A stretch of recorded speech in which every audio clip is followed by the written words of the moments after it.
Ok, continuemos Tito capítulo 2, versículos 3, 4 e 5.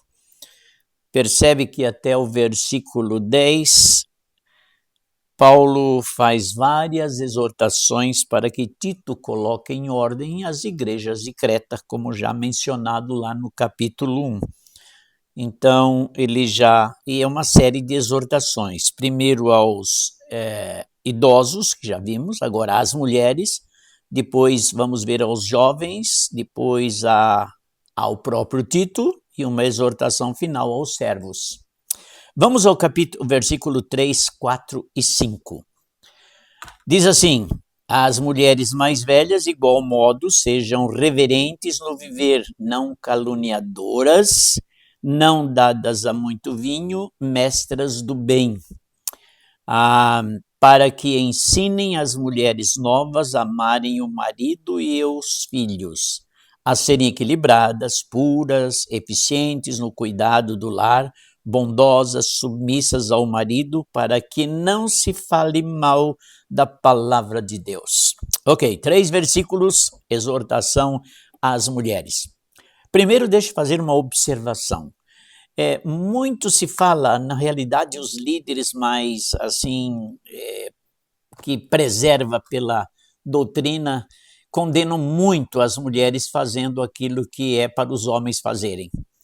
Vamos parar um pouco de condenar as mulheres. Que tal começar a exortar os homens? Porque elas sobressaem porque os homens não estão fazendo aquilo que eles deveriam fazer. Então, a primeira observação, vamos zelar um pouquinho mais das mulheres e atacar no cerne, que são os homens que não assumem as suas funções, principalmente na igreja. E as mulheres, elas querem fazer as coisas acontecerem. A experiência que eu tive nesse ministério na PIBA de mais de 40 anos é que nunca tivemos problema com as mulheres, muito pelo contrário. Elas sempre exerceram um ministério fantástico na igreja e nunca quiseram ocupar o lugar dos homens. Sabe por quê? Porque os homens faziam o seu papel e delegavam a elas o papel delas, e elas se realizavam. Nunca tivemos nenhum problema. Por exemplo, aqui uma exortação às mulheres mais velhas que devem ensinar as mais novas. Então, todas as mulheres estão incluídas aqui. As mulheres mais velhas, eu costumo dizer que talvez seja acima de 60 anos, né? São as mulheres mais experientes. E o papel delas na igreja é um discipulado com as mais novas. Talvez seja um dos principais papéis da mulher, orientar as mais novas. Para quê? Para que tenham lares que venham a dignificar o nome de Deus. Isso é importante. Então, devem ser de igual modo reverentes no viver. Reverentes no viver é uma vida de reverência, eu diria de respeito, uma vida em que ela mostra que ela é uma mulher, serve a Deus e pela sua reverência, pelo modo de ser, ela é apreciada pelos demais e principalmente pelas mais novas que as viam como modelos. Reverentes no viver, não caluniadoras, é aquelas que se preocupam em tomar muito cuidado de passar notícias para frente e às vezes notícias que não vão edificar ninguém. Então elas não devem ser caluniadoras e não dadas a muito vinho. É muito estranho isso aqui. Na nossa realidade, talvez não se aplica muito isso, porque normalmente as igrejas, as mulheres não são dadas a muito vinho e nem deve ser os homens também, né? Porque a bebida pode levar as pessoas a situações difíceis de um testemunho não agradável diante de Deus. Mestras do bem. Olha, eu gostei dessa aqui, né? É aquelas que com maestria fazem o bem. É aquelas que vivem uma vida fazendo o bem. E isso é característica muito importante das mulheres. As mulheres na PIBA, meus irmãos, lá na igreja que eu pastoreei, exerciam um trabalho assim de mestras do bem, ajudando as pessoas, promovendo assim aqueles mutirões para ajudar pessoas, pessoas que estavam doentes, então levava comida nas casas. Era impressionante a maestria de fazer o bem, fazer aquilo que era agradável e era necessidade das pessoas. E aí ela vai mais especificamente, elas devem ensinar as mulheres mais novas a amarem os seus maridos e os filhos. Interessante que aqui é o único lugar na Bíblia que diz que a mulher deve amar os seus maridos. Uau! Agora, em nenhum outro lugar diz. Só que aqui o verbo no grego não é o ágape. Aqui é mais o verbo de amar, filéu, é mais camaradagem, é mais desenvolver aquela leveza de consideração uns pelos outros. E elas devem sentar com as mulheres mais novas e dizer: filha, você deve ser uma ajudadora amável do seu marido, cuidando dele, zelando por ele. Esse é o seu papel. Você tem que amar o seu marido. Agora é interessante, a gente lê vários comentários sobre esse texto e a tendência de muitos é achar que as mulheres, elas, por natureza, elas amam. Já o homem é complicado, isso nós vamos conversar talvez um pouco mais para frente, né? O homem é mais complicado. Eu até estou pensando em escrever uma tese de que o pecado afetou muito mais o homem do que a mulher. E a gente encontra evidências na Bíblia com isso. Eu acho que eu já repeti algumas vezes, mas vou repetir, na minha experiência de pastor, quando há conflito no lar de pecados entre o marido e a mulher, eu vejo vamos resumir em 10 casos, 8 as mulheres perdoam, somente 2 os homens perdoam. Os homens têm mais dificuldade de perdoar. Por isso que Deus fala para os homens amarem as mulheres como Cristo amou a igreja. Por quê? Provavelmente pela dureza do coração do homem, muito mais difícil de se curvar à esposa e dizer: querida, me perdoe, eu agi de forma errada. É diferente. Quem sabe mais tarde a gente vai tratar dessa teologia do pecado mais que causa maiores consequências na vida do homem. E também elas devem ensinar os seus filhos. Interessante que, na realidade, o ensino dos filhos, não vou dizer que compete mais às mulheres, mas são elas que estão mais tempo com os filhos em casa, no dia a dia. Os homens já saem para o seu trabalho, voltam à noite, têm aquela comunhão com os filhos, nos feriados têm aquela comunhão, mas as mulheres estão dia a dia ali ensinando os seus filhos. Elas amam os seus filhos. E olha, o homem não ama os filhos como as mulheres amam, não. Em termos de dedicação, elas são imbatíveis. Imbatíveis. Eu já tive experiências na minha vida que os filhos, quando neném, de noite não estava bem, talvez por causa da gripe, estava faltando fôlego, precisava fazer até uma inalação, e eu dormindo tranquilamente. Ela não. Ela atenta a cada suspiro do filho, e ela acordava imediatamente. Eu lembro de uma vez que meu filho estava muito mal, eu cheguei em casa tão cansado, ele tinha acho que 6 meses, e de repente ela me chamou: olha como está o Fábio. E eu: tá bom. Eu estava dormindo. E ela não, até que ela me chacoalhou e falou: não, a situação não está boa. A mulher é diferente.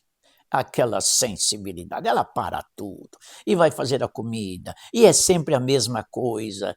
É impressionante. A mãe ama os seus filhos, pelo menos em termos de ação, muito mais do que nós homens, tá? Muito mais. Elas são preocupadíssimas com tudo. É com roupa, é com sapato, é o cabelo penteado, é o banho tomado, é tudo, de uma forma assim que é por isso que os filhos, quando há um conflito entre pai e mãe, eu acho que 80% fica ao lado da mamãe e contra o pai. Aliás, contra não a favor do pai. Que grande ministério tem as mulheres. Eu tenho 3 filhos já criados, casados, eu não tenho dúvida nenhuma que o trabalho da Cida, minha esposa, foi primordial. Primeiro, sabe o que aconteceu? Quando ela ficou grávida do primeiro filho, o que aconteceu? Ela parou de um trabalho que ela tinha secular e nós conversamos e dissemos, agora o seu trabalho é no lar. E era o que ela queria, era aquilo que ela desejava. E ela abriu mão de tudo, até de estudos, para dar tempo aos filhos e educar os filhos. Hoje, todos nós, eu e ela, somos abençoados pelos filhos que nos ajudam muito, que nos protege, que nos cuida de uma forma assim fantástica. E nessa mudança que fiz para os Estados Unidos, por ordem dos filhos, eles providenciaram toda a documentação para que eu estivesse sempre legal aqui, e eu disse o seguinte, olha, vocês vão ter que nos ajudar muito. No Brasil eu me preparei para viver ali, mas aqui é dólar. Ele disse, isso não é problema de vocês, esse é problema nosso. O que vocês fizeram por nós, agora é a nossa vez de fazer um pouco do muito que vocês fizeram por nós. Dona Cida investiu a vida, parou tudo, não teve mais aquela ideia de continuar estudos, fazer uma faculdade, não. A minha vida agora é cuidar dos filhos. E hoje colhemos frutos gostosos e abundantes desse trabalho. Ok, o versículo 5 diz assim, a serem equilibradas, a que as mais novas sejam equilibradas, puras, eficientes no cuidado do lar. Vai ensinar como cuidar do lar. Aliás, esse era o ministério que Dona Cida tinha, principalmente com as noivas, quando marcava o casamento. Aliás, bem antes, ela tinha encontro e ensinava as mais novas a como cuidar do lar, como cuidar do marido e ser submissa ao marido. E ela ia explicar o que era submissão. Essa questão de submissão, o mundão aí distorce totalmente. Submissão é estar debaixo de uma missão de obedecer a Deus e ser aquela companheira fiel do marido. É isso que é submissão. E pela graça de Deus, meus irmãos, eu tenho uma esposa já há 56 anos, totalmente submissa em termos de cooperação comigo no ministério. Nunca faltou. Fantástica. Uma mulher que Deus me deu, submissas ao marido. Agora, olha o reflexo de alguém não submissa ao marido. Olha como é importante esse ministério das mais idosas. Olha o final do versículo 5.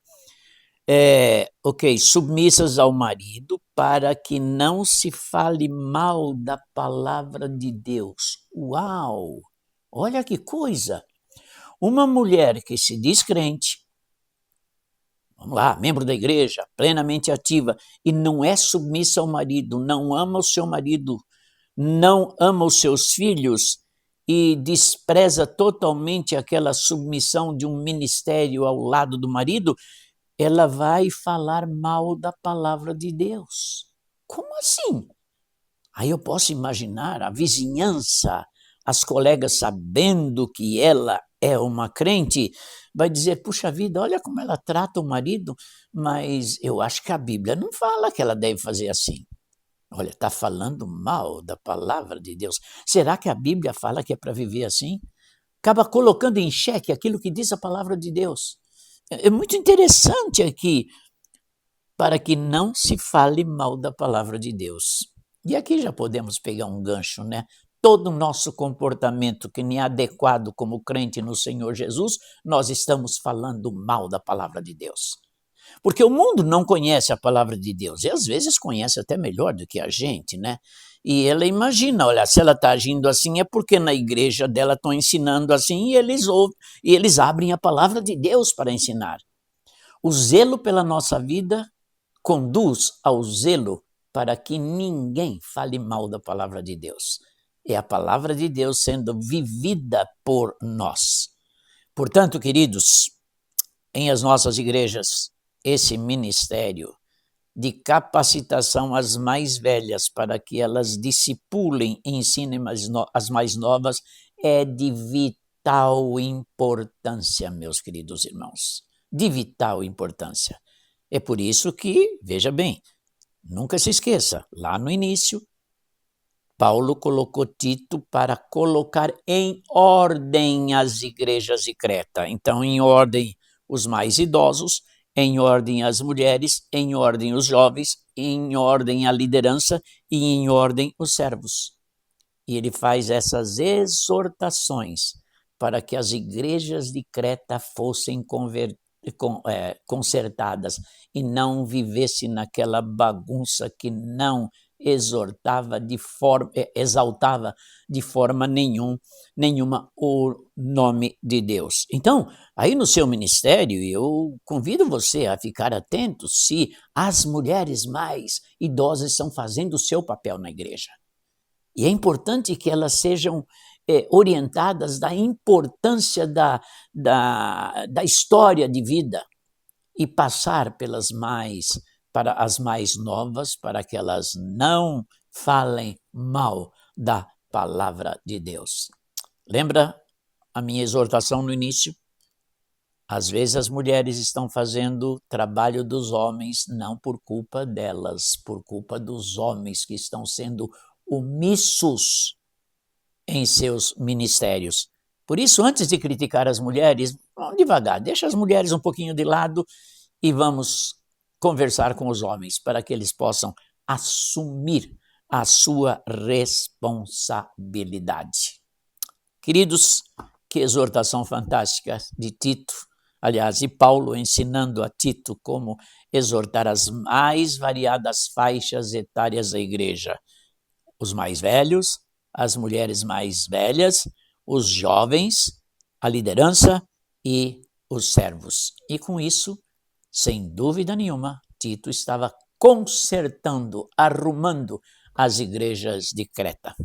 Que Deus nos abençoe a ficarmos atentos a todas as faixas etárias da igreja, para que a igreja possa crescer madura e representando condignamente o dono dela, o Senhor Jesus Cristo. E que Deus os abençoe. Amém.